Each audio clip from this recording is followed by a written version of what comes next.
Okay, well, I'm delighted to have Bruno Lorenzon from his eponymous domain in Mercury in the Côte Chalonnaise, one of the most exciting and ambitious domains, not just in the Côte Chalonnaise, but I think in the whole of Burgundy. Bruno, welcome. Delighted to see you. Could we start? Could you just explain a little bit of the history of the domain? Yes, donc bonjour, everyone. Very briefly, it's 11 hectares.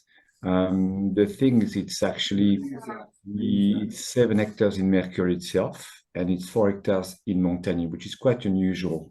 And Mercury mainly makes Pinot Noir. I already do make about 1/3 of my wine in Mercury being Chardonnay, including Montagne, which we end up by making nearly half, which is a great position because, as you may know or not, I'm a Chardonnay guy who likes to make Pinot with a Chardonnay philosophy sometimes. Anyway, then I'm actually the fourth generation as well. It's actually we went over 100 years, last year, which is quite interesting. I'm quite attached to my family, um, and when I took over in '97, I was lucky that my dad already stopped any chemical treatment, especially on the soil as well. And now we are facing like 45 years of no chemical on the ground.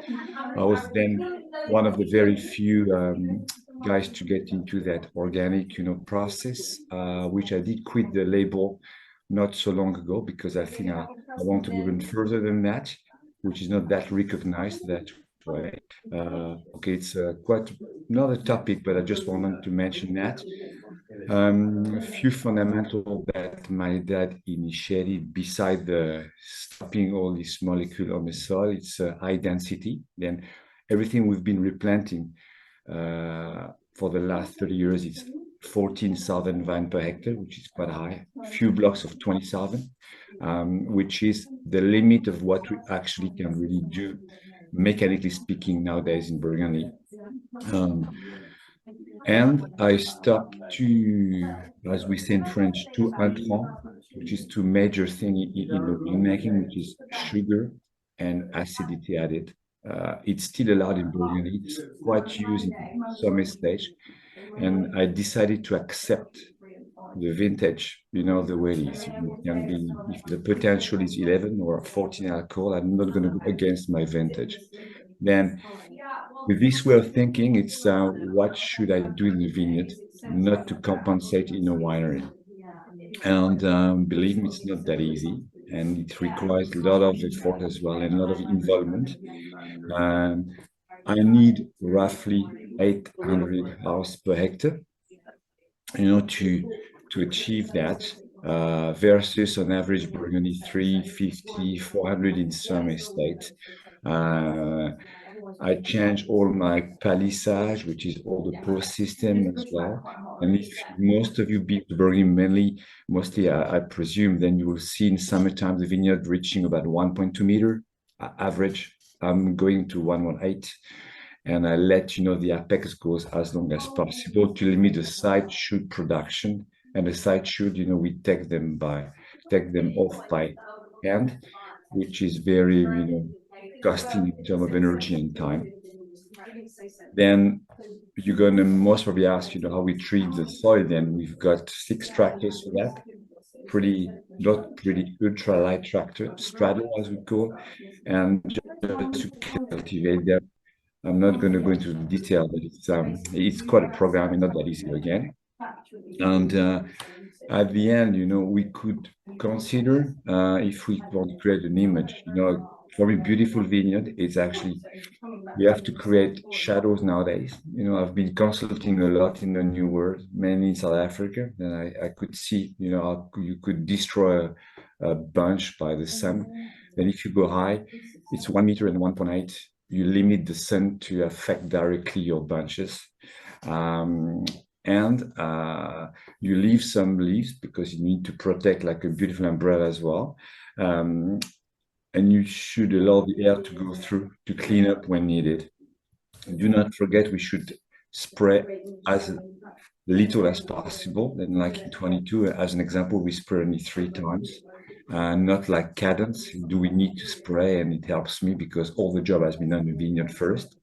To achieve, the grape picking in very tiny little bin of 6 kg. We do everything by hand, obviously. We have no bucket, nothing, we've got a little wheelbarrow, and we've got 2 refrigerated trucks, on the bottom of the slope to pick them up, and it's not that easy. And at that stage, a vineyard should be high, thin. Under the vine, it should really look like a beautiful cultivated soil, and in the middle, we should really get some natural weeds. Dry this last couple of years, or not that dry, to avoid the evapotranspiration as well. I'm sorry, it's a bit, it's a crash course, it's a bit dense, but I'm quite involved in that. Then, we are 6 guys working on the estate, totally dedicated. We hardly have any people coming from outside to give us a hand. We all work together in wintertime, and in summertime, everyone has got 2 hectares roughly to look after, plus my team doing all the tractor. Well, briefly, few words about a winemaking, because there is different route you may choose in your life. Them for the white Burgundy, traditionally like the Mûrs Alsaciens, Meursault style. Let's put it that way. You crush, you press, you keep a lot of lees, and you ferment that way. Very briefly, it's like a cuisine in a way, and you end up by getting a lot of flint, by the way, the flintiness into the wine. People think it's terroir, but it's really method.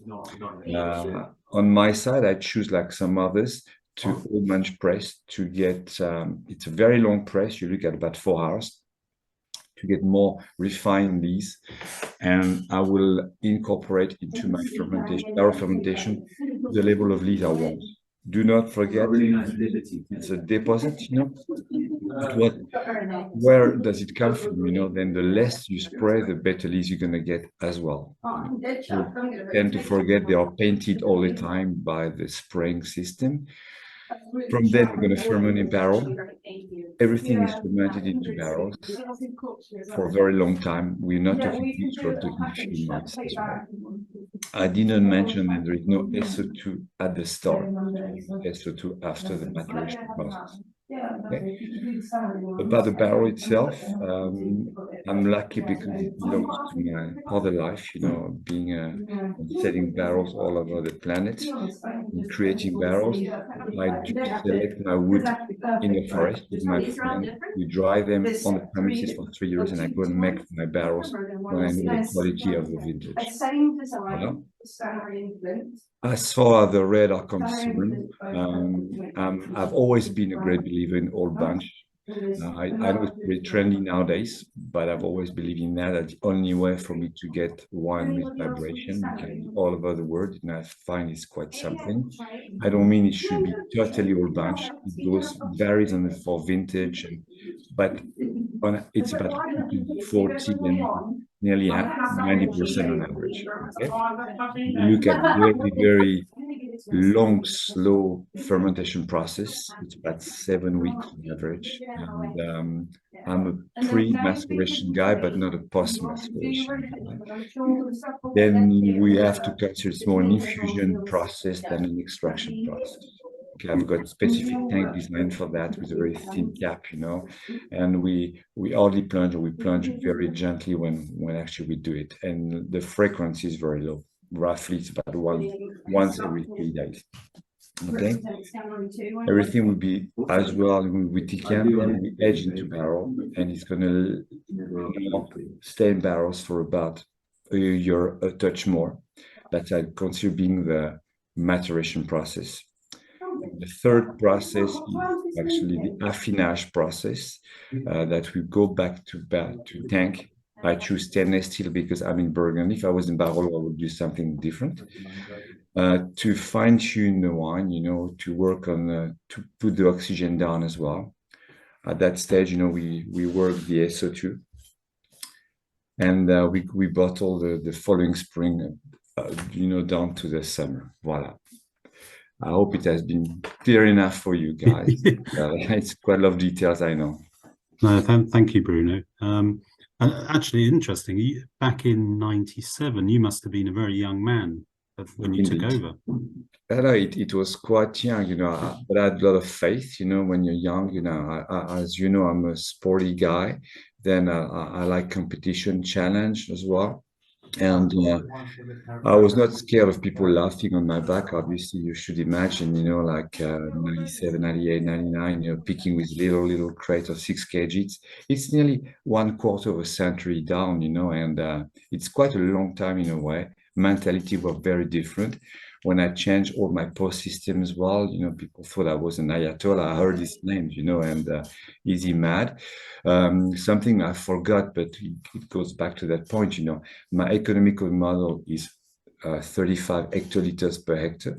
I mainly produce 30 on average, you know, 22 will be a different, we're going to talk about it later. Then I'm allowed to do 55 up to 16 some vintages. Then people look at you very different. Why do you leave so little bunches? Then we work a lot on photosynthesis itself, how many bunches we can carry to bring them up with taste as well. You know, you can have sugar, but maybe not taste. It's something we tend to forget a lot. Then that was my achievement. I did explore the very low yield, like some prestigious estate in Burgundy, which doesn't really work in a way, because you know you need to optimize your photosynthesis, not to, you know, to stress it too much. Voilà. Great. And just before we move on to the 21 vintage, can you just explain a little bit the difference in terroir between Mercurey and Montagny?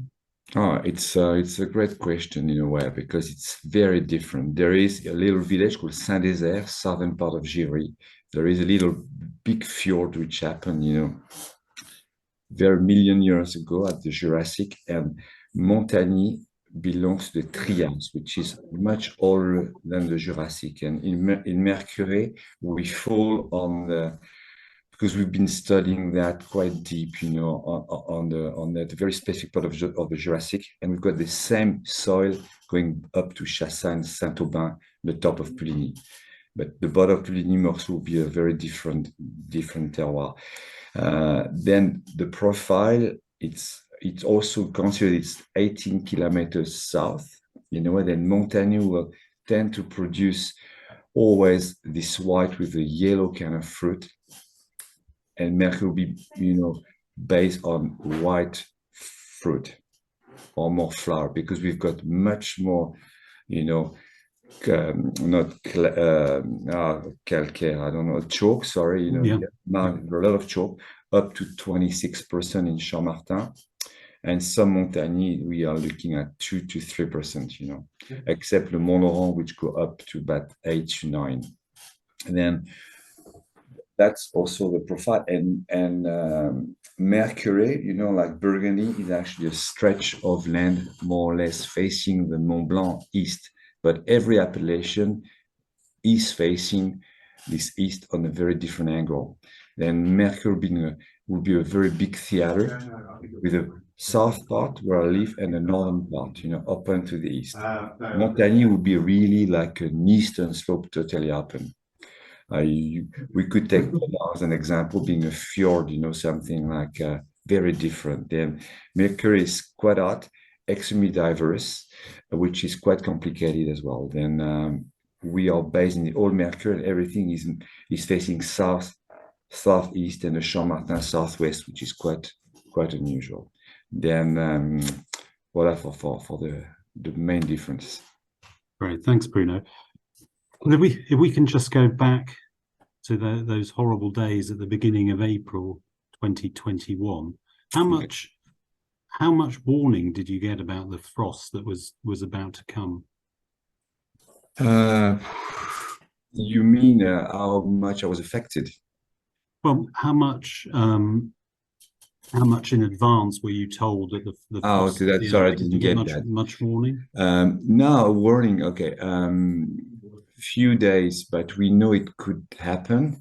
But it's like a war or something dramatic. You know, you never really believe into it. You know why? We are never that aware because we always believe, you know, we are farmers, you know, even if you're touch educated as well, but even if we've been traveling, it cannot happen to us, you know, and it's what late in the season. And, but, you know, a bit of worry, and you always believe it will go on another spot. Then we were aware, and we don't accept it because there is not much we can actually do. And what we've been doing, it's really pathetic, you know.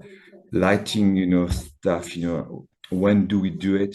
Are we armed for it? Obviously not. Not everybody can do that. Does it really work? Not that much. It goes against, you know, this carbon energy that we want to save as well. Then most of the guys in Burgundy just sit it and waited, yeah. And you could see picture with fires, but it was quite limited, you know. Then okay, then as far as I'm concerned, you know, I lost obviously like everyone, but I'm used to do 30 and I went down to 20. Most of the guys used to do 60 plus, they went down to 10. Because the way you handle your vineyard, especially at the way you prune, you know, and all the handling you've been doing for years, will talk to you at one stage. And we had many shoots that burst again, and some guys, you know, they will prune really, like we call that taille arrasant, very close, you know, nothing grow again, and they lost a hell of a lot. Don't forget that. And how much reserve do you have from your photos and thesis? We come back again to that. Then we have enough reserve in our bank, you know, to grow again and to limit the loss. Voila. But it was dramatic, yeah. And presumably the Chardonnay was a bit more affected than the Pinot Noir because it was more advanced. It was indeed. As again, for me, you know, I mainly have Premier Cru on the hill, and we got frost on the hill as well, which is very unusual. First time, you know, in Montagny, they see that from memory to the oldest one, you know, they say, oh my God, you know, I never saw frost in the Mont Laurent, and Mont Laurent, you know, I would produce like 18 hectoliters out of 2 hectares, for example, just to give you an idea.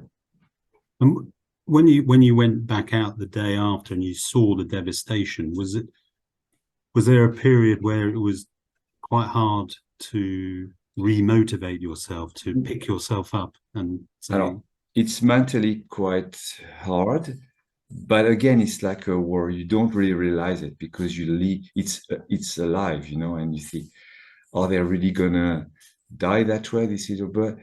And the more you advance, you know, the more it's becoming dramatic. But on really the 2 following days, everybody panic, you know, it's like human. What do we do? And but it was dramatic at the end, obviously, you know, because we have to reorganize, you know, and build. But again, as I told you previously, I'm a guy with faith. I'm a positive, you know, guy as well, and I know all the effort I've been doing for all these years will be okay with me. Then I lost not that much, but you have to rethink, and you have to remember what maybe your family told you from your father, your grandfather. Hail, frost, you've got to accept it and to live with it because it's going to happen again. Does obviously a lot of the work you have to do afterwards for the rest of the season, you still have to do it, even if there are not many bunches. No, it's even more work, really. Yeah. Because the main thing is you keep sure that you wouldn't have kept, because you need to be able to prune next year. And I'm very fussy for that. Then everything needs to be online, and it was much more work, but we had to build for the future. You know, when you're in the vineyard, now we've been finishing pruning, and pruning is already planning the vintage, the way you handle your pruning. Then we had to think, you know, you have to leave a message to other generation. You know, you're not there just to pick up whatever the land gives you. You know, again, that message to the future generation, it has to be integrated into your DNA, I would say, and you do the job. Were you often, when you have a small vintage like that, the next vintage almost compensates, is much more bountiful? Did you Did you have to be, Unfortunately, yes. yeah, did you have And to be very careful to not have too well, much wine? it's again, that's a very good question because first of all, when you don't have much, we know that's going to happen. Cupidity in humans, sometimes, people tend to open the tap the following year, to compensate. And that's a huge mistake. I knew that may happen. It did happen. And in 22, if we go back to that vintage, my average hectoliters was just at 38, 40 hectoliters, which is quite exceptional for me.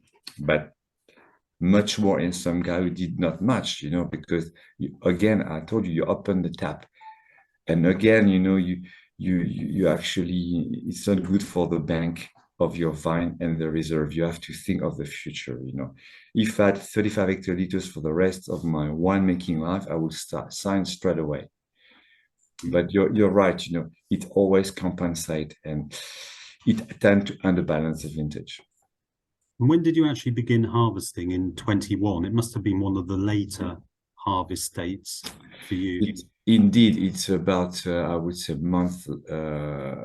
I can't remember if I told you 23rd of September, but it's around that. I don't have in mind the perfect day, but it was late. And I also believe you should harvest a ripe fruit.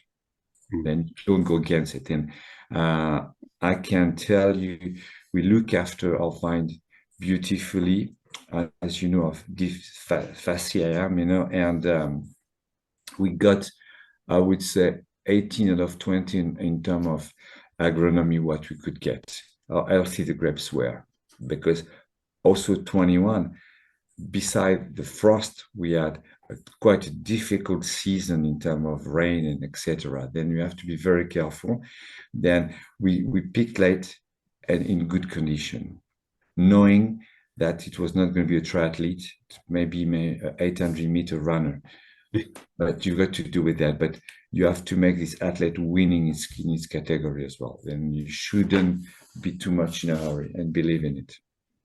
Did you, when you saw the quality of the grapes that you harvested, were you feeling quite optimistic about the potential of the vintage at that stage? Indeed, personally, I was extremely excited because, wow, we achieved that, which gives me, in terms of analogy, a latitude in the winery when we've got a bunch being extremely healthy, which was the case.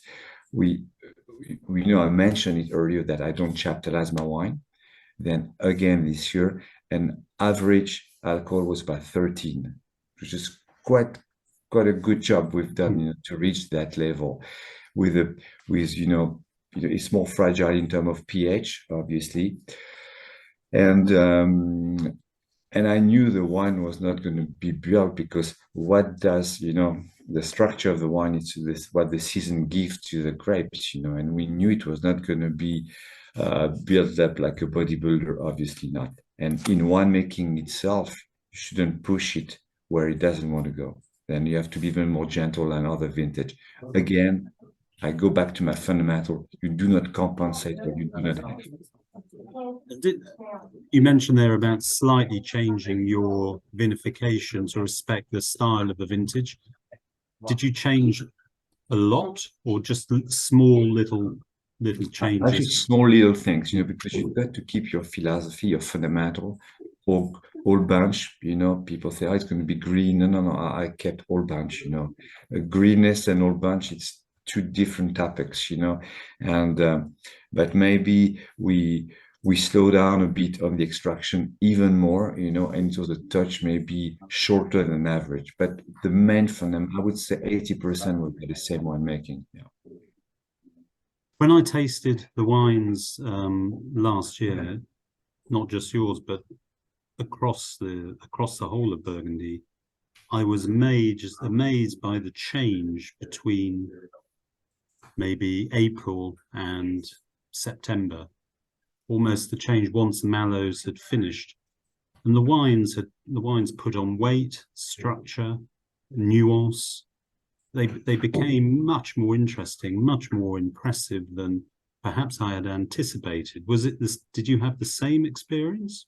No, indeed, because we've been tasting them yesterday again. You know, at that stage we prepare small bottles, we put them at the right temperature. We look, and we are not that critical, because we should not forget we come from a trilogy of amazing vintage, being different, but 18, 19, and 20, which are quite easy and exceptional. Then 21, we tend to rate it like, okay, it's going to be classic, but it's not only classic, it's full of life, you know. And now we gain some weight. For that, you have to believe into it. No shortcut. Not do the mistake of bottling them too early, and believe in your maturation and affinage process. And now, funny enough, I had some pasta after doing a bit of training yesterday evening, you know, and I say, okay, I'll take a little sample of Mercury Le Chapitre, and the wine I thought was beautiful tannin, fully integrated.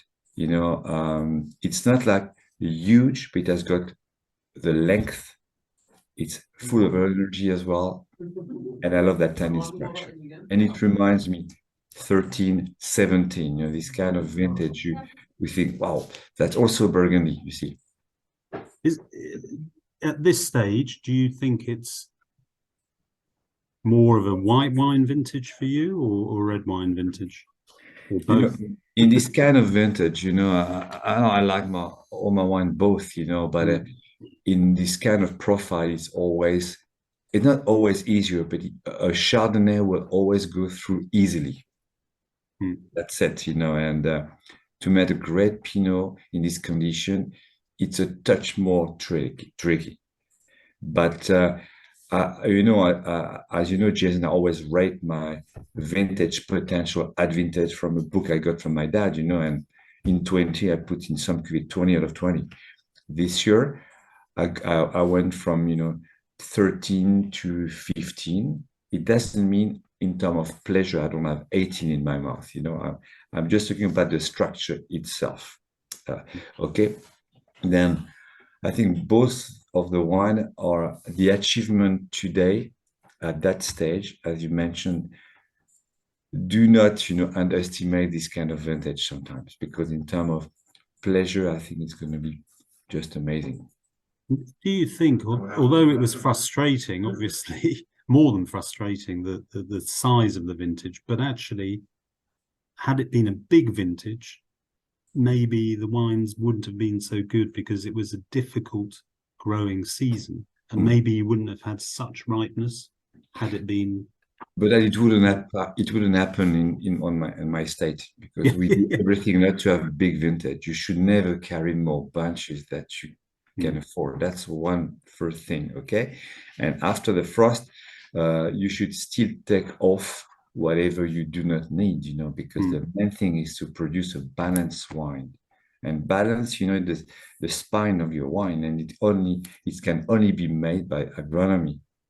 And the balance between your acidity, your pH, your alcohol, that's one thing on the paper, but how much flavor did you fix during your season, and how will you extract it to fix it for the future? Then I would say that shouldn't happen on my estate, no. And how do you envisage the evolution of the wines over the next 3 to 5 years? Oh, 3 to 5 years, I think it's going to be, you know, it's changing every spring and every autumn as well. And that's why we are entering into that spring period now. And that's why we see the wine going, as we say in French, well seated. You know, they start to sit in front of you and talk to you. On such a middle-term period, you know, they're going to move very beautifully. I think we're going to keep that very bright fruit. There is enough energy, and you know, it's enough built to go to that period of time. And obviously, if you look at 20, 30 years, you never know. But if we look at 11, you know, 11, which I rated my vintage 9 out of 20 at that stage, and I had a bottle about a month ago as well, and I was impressed. Oh, the wine was alive, obviously alive, not huge, but still full of life. So you don't feel the wines will particularly shut down after bottling? They'll stay fairly open? They are just more fragile because the pH should be slightly higher, if you compare to 2020, was built to age for a century, really. If we are crazy, you know, if we are capable to say that, that will not be built, you know, to get so much impact with age. But, you know, you can look at 10, 15 years, 20 down the line, I think some of the one will be still very alive, especially in Magnums or. And with the small volumes, have you still made all the different cuvées, or have you blended one or two together? No, like the Mont Laurent, I was saying, you know, the Choix du Roi in Montagny, you know, it's the top part is the Choix du Roi. Then we couldn't make it because the quantity was so ridiculous, you know. Then we made one more, only voilà, Choix du Roi, and the top cuvée like PS15, PS15 were a touch more limited too, you know. But otherwise, we made all the cuvée, even in extremely small quantity, like sometimes 500 liters of one Montagny village, but we made them. Yeah, we made that effort. Yeah. Yeah, I'm very excited to re-taste them post bottling, I think. Just briefly, if we could touch, just again, we've mentioned already a little bit about 2022. It's very, very early to talk about that, but as things stands today, the wines look very promising. It's even okay. Maybe I'm gonna make people laugh, but it's actually too good, too beautiful, you know. And we just have to not get ourselves, you know, being seduced because we come back from 21. We should look after 21. It's 22. For me, they're magic at that stage. They've got everything you want in a wine. They've got the best of, you know, 18, a touch of 20. They are, I would say, fully complete. Okay, they need to thin out. You know, they are a little baby, very well fed. You know, then they need to lose a bit of weight. You know, before they're gonna walk, because they, you know, and but they are amazingly beautifully rich at that stage. Again, I'm talking an agronomy of less than 40 hectoliters per hectare, and along the line, that's gonna make a huge difference.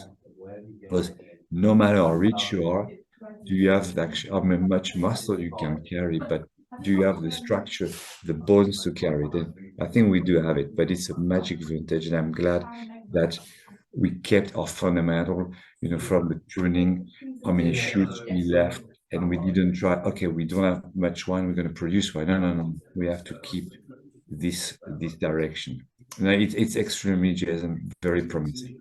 And the levels of acidity are quite good. Again, as far as I'm concerned, it's extremely well balanced. You're facing alcohol being 13.5, 14, because again, I mentioned that earlier, I don't want to go against my vintage. To get flavor, we had to reach that level of ripeness. And jumping even further ahead, we've just had snow in England, which is unusual. Every day now I look at the weather and I think, please don't have more frost in Burgundy. I'm hoping that you're having a cold winter and that the vines are shut down, so if the frost does come at the beginning of April, it won't matter. No, we want, you know, to have actually a lot of, you know, I'm racing bicycles and I'm still doing race on the weekend, but I don't mind to race, you know, when it's cold, because, you know, my vineyard benefited from it, you know. I'm extremely scared of a short period of a hot time, because everything is ready. We look at the trees starting to burst, you know, and if we had that period of a 1 week being too hot, it's going to be dramatic, because when it starts, it actually doesn't stop. Then it was, now I look at the forecast this morning, you know, it's going to go down again a bit. It's quite perfect at that stage. It's quite perfect, you know. And then comes what kind of agronomical attitude you do have, because from that frost now people invested in many different ways, and their way they handle the vineyard is different. Do you bench your baguette now?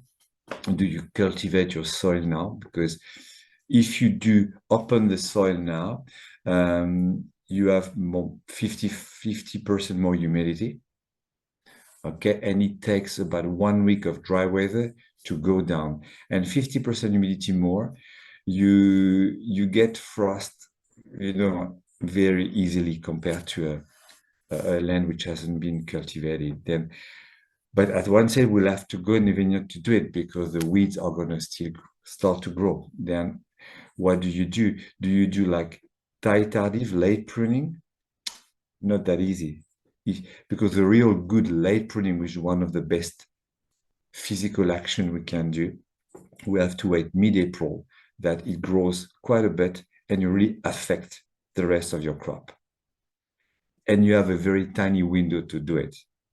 Then we do a bit of that, but in very sensitive spots. But that's all we can really do. One last question, Bruno, and a very unfair question, because people never like to choose between their children. But if there was one wine that you're especially proud of in 21, which one would it be? Everyone's going to try and buy that. I don't like you anymore. And let's say all the whites are just like my great players. And like my son would say, Dad, don't forget if we make 4 top red as well. Then there is none wine which disappoint me and at all. They are all where I expect them to be, which is quite good. But again, I would say Champ-Martin in both colors, and it's still Champ-Martin. I mean, it's like even on this tiny vintage, it's pulling all the bunch. It's like in a cycling race. It takes off, it goes in the front of the bunch, and you can be protected behind. It's quite amazing. Okay. Obviously, I like the Clos des Barreaux. I'm there, and I'm also a very strong player. Trois Chaux as well. And the Montagnier are brilliant, especially the Mont Laurent. But the Champ-Martin is really like, wow. Great. Thank you, Bruno. This is very exciting and well done, because I think I spoke to you just after the frost, and yeah, it was a little bit demoralizing. But to come back and make wines like this is extraordinary. So well done you. Merci beaucoup. Okay.